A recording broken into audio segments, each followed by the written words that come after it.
Mr. Stern, I believe you were rather intimately associated with Mr. Stravinsky. Well, I knew him well over the last few years. We had worked together on his violin concerto, which he'd conducted when we did the recording in Los Angeles some years ago. And then we played together here in New York about 3 years ago at a special concert of his music at Lincoln Center. Much more important were the visits that one had with him in Los Angeles and sometimes in New York. You see, he was at rarest of all things, a civilized man who had a knowledge and respect for history, but was always aware of everything that was new. His mind never stopped expanding with the new possibilities, new language and music.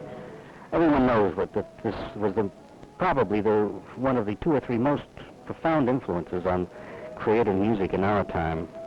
And in a way, his loss it's kind of an end of an era, and it points up painfully one of the great lacks of some of contemporary music, a major talent. Stravinsky was a talented man. He was a cultured man. He enjoyed living. He had a wry, if sometimes acrid, comment on life and people around him. But his mind never stood still. He was aware of every possible development in music. He did not rest on his laurels.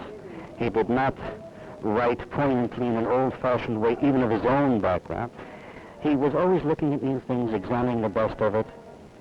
He was the most urbane and clear-minded of men.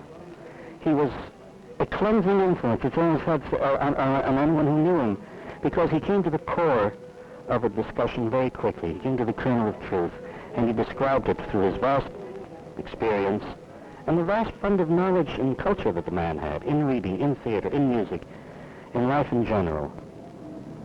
The influence of Stravinsky will be sorely missed, for it was not an influence that faded away in the later years. It was always strong. And I don't think there is a major composer today, in any way, who has not, in one way or another, been influenced by this man and his creativity.